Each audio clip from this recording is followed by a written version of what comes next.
kwa no kwa se ne hufo so ma wiase da etumpan Sofo Azorka no oye hufo chen obia hwenia kasa ayamrante no wabo mo pa na omudi na chi ana omo ye Sofo Azorka no odi nsem hunu na odi nsem hunu na ba boni andi sia ba betra konwa nsunti no yentimi nka no kra nkyere no obia nso no okrom ha etumpan oye bema ye wo mema so okrom ha ne ka na da ho do paini na wo kokasa nsem hunu we ya enkra tachire den na wo expect so mbeka ana papa dia na oka no kulisi na ye wo IGP what you anya so okoshe dem no kan ye woni obi ne kodi nkomo no obedi ntro o kan straight camera sisi ni so IGP on tie etumpan police mpan fo ntie yokofu o montie etumpan di fo ntie hwenia kasa sami buru hene microphone si manu ma ka sam manu apa ka 2 minutes ma cantonment ha be ma say anya o te ba ne bi ni mpan ka mo de cars be du tuo ka ho mo bete am robbers ana mbefa no etumpan but we are one threatening minority leader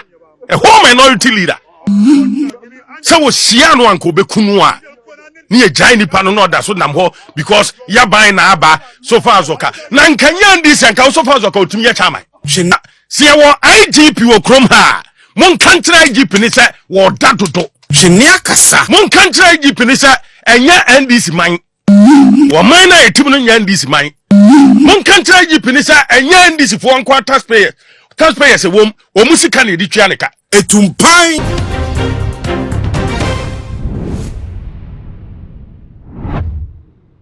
Abusia sabre de obepi mu man Ghana IGP nyo no tete na so ayeshi pa ne nyina ene ensem ene hita Ghana fo ebo no se wo mu ni eti a e wo se besi me ya Sofo Azorka woda so ene nam ho if say Ghana ha ene ehu se fancy comedy ene emayo menu bi a e ka ho a wo mu koye TikTok live akokeka ensem a na ensem fatade fa mampeni John Dramani Mahama ho esa se na ensem a wo mu keka ye no enye sempa na yeso so nti a police form mo ho ye ha ema wo mu ekokoche ma no krampo ne bi ba bonten ebe issue disclaimer e de chawpa nyina esan by na so antentam amfa ma wo mu na ye kohwe ne kosi ye ewo akotia se Sofo Azorka openly akamre si ni so na otimi threaten minority leader ye Afenyo Markins na NPP for kire se sa de na e course wo ho ne de eyade a self attack be se bra sa de na e course na a police fo gina wa woman timi ankahwe afranche Sofo Azorka enu nti wo mo de petition akwa IGP kire se ne akoso no eyade a wo se wo mo hwe kwan se sa brede e wo so mutimi ko na wo mo kochi Azorka we no ye nsem a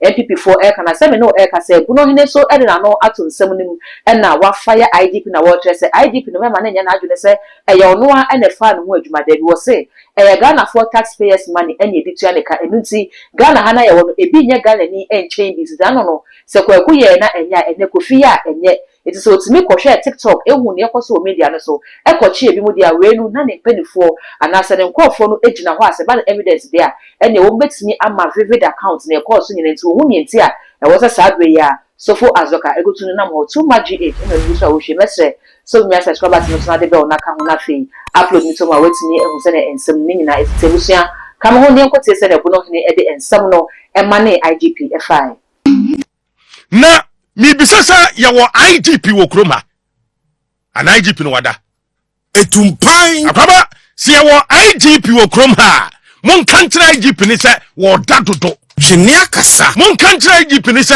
enya NDC man wo man na etim no nya NDC man mon kantra IGP ni se enya NDC fo anko taxpayers wo musika na edi twa ne ka etumpan ya wo MPP fo bia they are taxpayers hwenia kasa Omucheska Natalia from nature, from the rank, from the shoe, from Atadia washer, what ma odina chi, ka watimu, ninina a taxpayers, yeah, and ye show. Auntie said, no ma kosu kroma na time, ni entimin kasa, na yes to said ye, yatri and sagu ye chi, sa police for entimin kasa hua, na sad. hwenia kasa Akura won ni 30 years to me call TikTok, kok ye bibi, obi ko social media. Ye to me the car you show. Ni akochi ni pano. Ni detain ni pano. Na ye nya obi asefano Sofo Azorka. Na who is Sofo Azorka? Wait. Who is Sofo Azorka? Wait. It's a question. Why ni Sofo Azorka no? etumpan What Ghana mra? ne ka na da ho do We jatabedie. Sofo Azorka yi ya wonu to titrasemu. I'm telling you today. Jenia kasa. Vigilante groups a etete ye no Sofo Azorka and the country first Azorka boys. Etumpan. And when you titrasem hoyon panitim. Minim sanka wo bi a wanyina duru Sofo Azorka de ko be dwene kakra sabi. Ne ka na da hodo. Na common by election. Na wo ko gina ho kase. A whole minority leader. Enka wo sia no a ana wo hunu a ye be kwakoye by election wonu krom by extension wo bekuno. Wey. Na wo ye yankopon. Sa kwa no kwa se ne hufo so ma wiase da. Etumpan. Sofo Azorka no oye hufo chen obi a. Jenia kasa. Ayamrante no wabo mo pa na omudi na chi ana mo ye Sofo Azorka no odi nsem hunu na odi nsem hunu na ba boni andi sia ba betra konwa nsu nti no yentimi nka no kra nkyere no. Obi anso no okrom ha. Etumpan.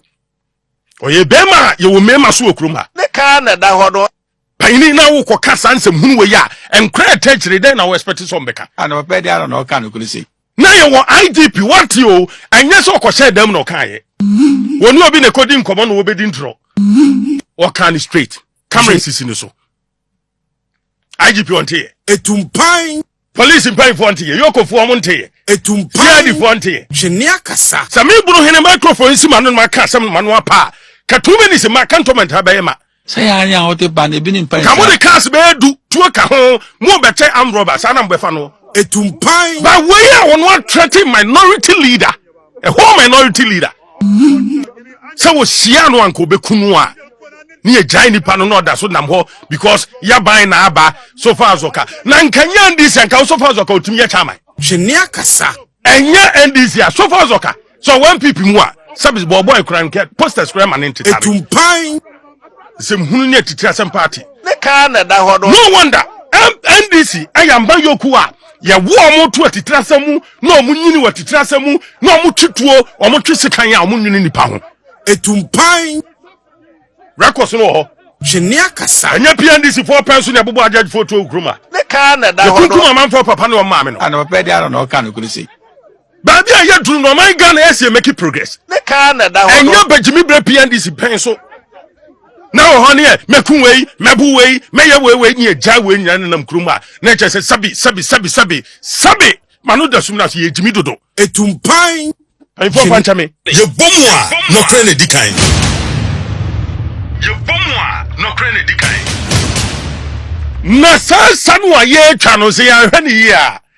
Ha ye twa kwan na sabi anka wo dan ya se hey contractor ne yade kwan ne tene.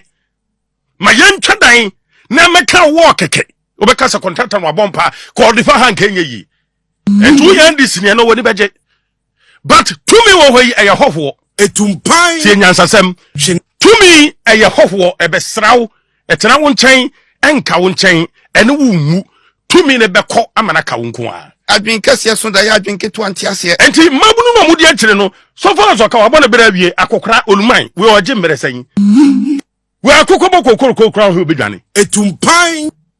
entu wudi na chi no yo dwem dwene hu se 4 years acha 8 years utu tan and this be fra konwa no so obeye den Ne ka na da hodo. na okotia wa Collins Dauda yade bi mera ho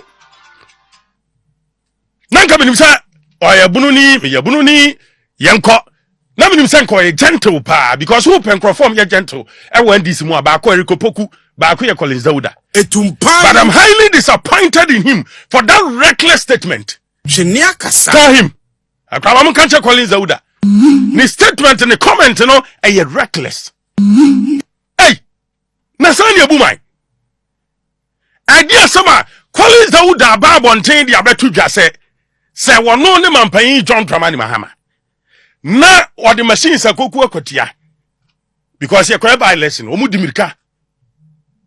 Ekodi nsem hunu se na be amanfo be pia to abade amom ono no a so mo to aba etia NDC peace no a machines na wo ho nyina obeyi afro such comment come on Ghana ntimi ko animu emo bi na da wo NDC tia konwa so Ghana ye ntimi nkwa yanim dia wo kofo be tena konwa so wo ye adwuma ni sa NDC fo ba trim Etumpan. no madwirgu ye ntimi nkwa yanim nanka o threaten the taxpayer nipa no twa to se emfa meye no kwan ni se by lesson so one to ama NDC na to ma MPP PC a on to ane kwan so development be bom oh come on na bisa Collins Dawuda ne say taxpayer no o te akwatia no wantua to wankofa no busi abono hensam no ne akwakutia ba na message so beja waje nche e wo comment section ho dia ma me na afi wo de be no aka ho e too much gh sta no upload into mo approval se pro phone number won kai no timi wo se ne ensam no ne nyina esiti all the social media platforms so ko wa e too much gh o subscribe no wa like no wa share na wo nwa bi so anya bi ahwe dark gold and am just so ye be se